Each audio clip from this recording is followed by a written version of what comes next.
Welcome to the AI Chat Podcast. I'm your host, Jaden Schaefer. Every day I cover cutting-edge AI news and talk with the leaders behind it, breaking down what it means for your life and business.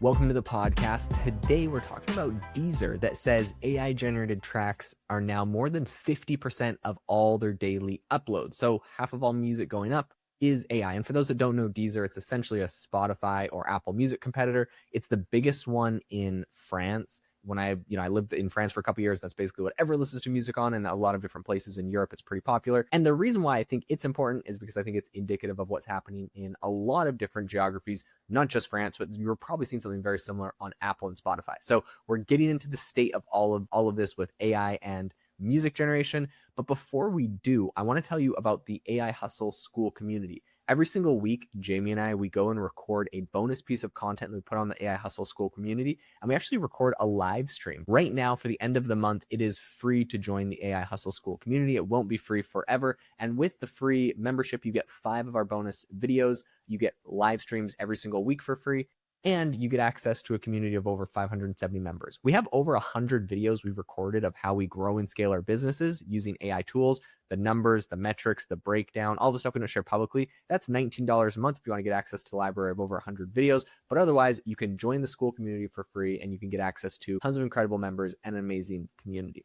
Okay, let's talk about what's going on with Deezer. So this is a company that said that they're going to delist AI tracks that are unstreamed for 6 months because they said that they're getting 90,000 uploads per day. And so they're like, look, if you don't get any streams on your song for 6 months, we're just going to unlist you because we have so much music. Just the volume of it is insane. And I'm going to be honest, it's, using a company like Suno, it's very easy to create a song that sounds good. And it's interesting because I know people have a lot of different opinions on this. I personally make a lot of money every single month from Spotify. A chunk of my catalog I made before AI was without using AI essentially, and a chunk of my catalog I've used with AI. Some songs I've remade with AI since, like a lot of stuff I made when I was in college. The biggest part of my catalog is I would just basically make relaxing piano music. I had a friend that was good at just playing relaxing piano music. I'd get him to record for a couple hours. I'd take that, chop it into 2-minute chunks, and just post it as songs online to study to or relaxing music. Most famously, a lot of people laugh that I have a lot of music labeled relaxing music for your cat to help your cat relax. And I make $600 a month, and I have since I was in college, on like an album of relaxing piano music for cats, which is kind of funny. So what's interesting about all of this, though, is I do make a lot of money from AI, but it's also stuff that's getting streamed and listened to. And I think there's a couple different arguments. Like, I would say my preference is always going to be a real human singing. You can just kind of tell that the voices sound better, the instruments sound better, the lyrics sound better. Like, everything really sounds better about a human usually. And even if it's kind of unique or interesting, like, that's the sound that you like to hear. But that being said, I have listened to some AI music. I was recently, scrolling through Instagram, tapping on some Instagram stories, saw someone's story. There was a song in the background. I was like, yeah, that's a pretty catchy song. Looked it up. And sure enough, once I got it, I realized it was AI generated because, by the way, this person was doing something pretty sketchy. I think they used the name of another famous artist as the artist name. So that's how they got streams on their song. But their song was pretty good. I actually really liked it. It was very wholesome, but it was AI generated. But the other day I was actually on YouTube and I found a whole playlist of this like folk music in the style I like, and it was AI generated, and I clicked it and it honestly sounded great. So I listened to it for probably like half an hour. My wife was laughing at me, but I was like, honestly, sounds good. So I can see it both ways, and sometimes it's less obvious. If it's instrumentals, it's not very obvious, right? Like relaxing piano music that's AI generated sounds just like normal piano music to me. But if there's like singers and different instruments like guitar twang, I can usually tell the AI generated. That's also because I'm generating a lot of stuff, so I get a good understanding of this. So there is money to be made, and different streaming platforms are taking it different ways. We have a Tidal that said if you use AI generated music, they're not going to pay you streaming royalties, so you straight up just won't get paid on their platform. But at the same time, a lot of people are making content that people do like. Now, where's the place for AI or music in AI and AI in music? And like, what's the relationship with Spotify? Came up with a bunch of terms recently that basically, at the end of the day, it's if people like it, if it's high quality, then it's going to be streamed. My personal opinion is if you have content that sounds amazing, that is beautiful, using AI to help you with, like, for example, my wife is an artist and she releases all her own music. And I'm not gonna lie, one of the biggest struggles we have, and it's just because this isn't our ballpark. I'm a podcaster and she's a full-time mom for the most part. She's really good at writing songs. They sound, amazing. She plays them live. But when it comes to recording, the recording process, the mixing, the mastering, all of that is basically the bane of our existence. We hate it.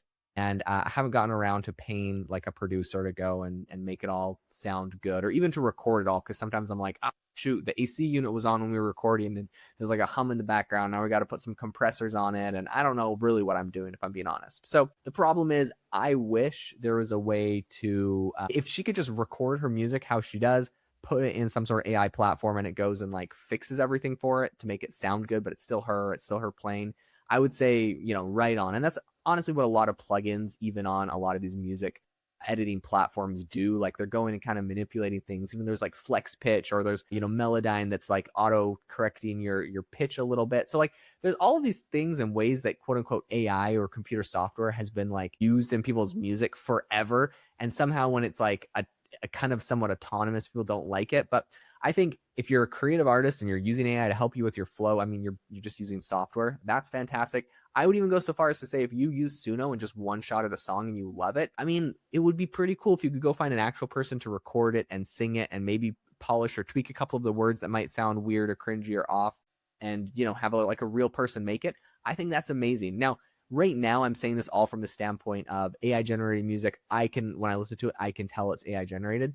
But that won't be the case forever. These models are getting better and better. The twang of the guitar is going to start sounding more natural. It's going to be just like how the tone of Claude when it talks has gotten so much better since the very early days. So I think a lot of things are changing there. What's interesting is the share of AI generated music has climbed from about 10%.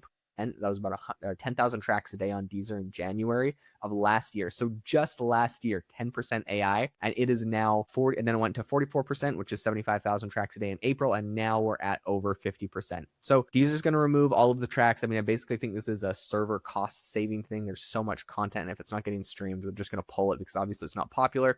I mean, I think that's even generous. I would say, if a song gets only like 100 listens a year or less than 100 listens a year, I'd probably pull it too if I were them. But I guess they're trying to leave something up there for creativity. There is some technology that flags outputs from Suno and Udio, which are the two biggest AI music startups.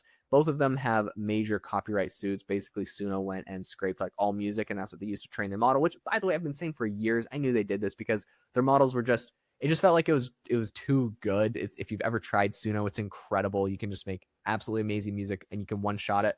And so, yeah, they went and scraped everyone's stuff. They also apparently scraped 100,000 podcasts. And it's for this reason that they are now actually ditching the old models that they used all that content to make.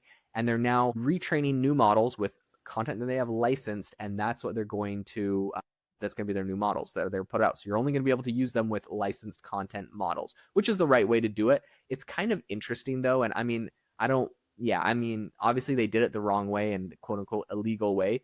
But at the end of the day, they probably couldn't have grown their company any other way. And I know that's really controversial to say, but even with Claude, like the only reason Claude stayed relevant for so long is because it had a better tone than ChatGPT. And the reason they had a better tone is because they went and pirated every book in existence. So it was just better at writing and better at tone. And that's what Claude's competitive advantage is. Is there other ways to do it? Should people do it correctly? Yes, obviously. But at the end of the day, could Suno have been a company? Let's say they were, they were unable to raise money because their model just sounded bad.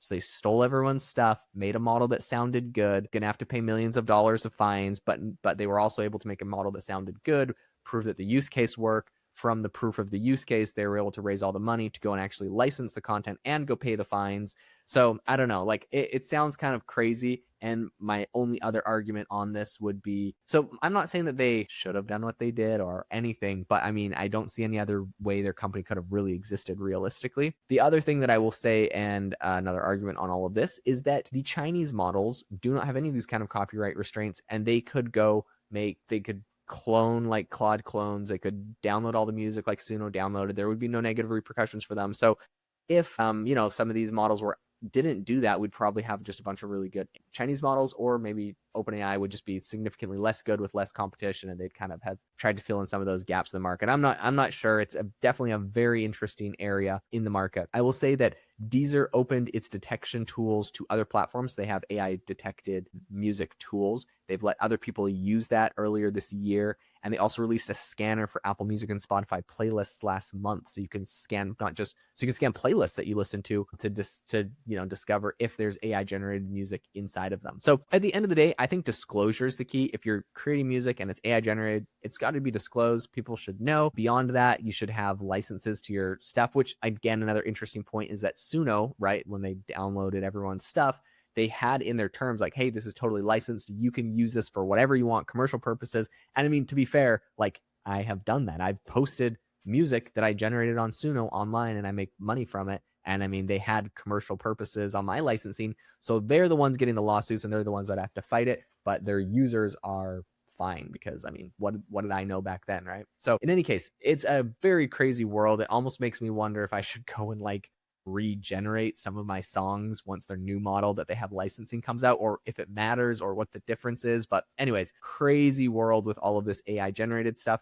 If you're interested in making money from AI generated music, I have an entire course in the Skool community. So there's a link in the description to our Skool community. It's $19 a month if you access that course and over 100 other videos. I make about $3,000 a month right now just passively from my music catalog. And there's a lot of ways to do that. And a majority of it could be done today with AI. So if you want to check that out, the link is in the description. Thanks so much for tuning in, guys. And I'll catch you all in the next episode.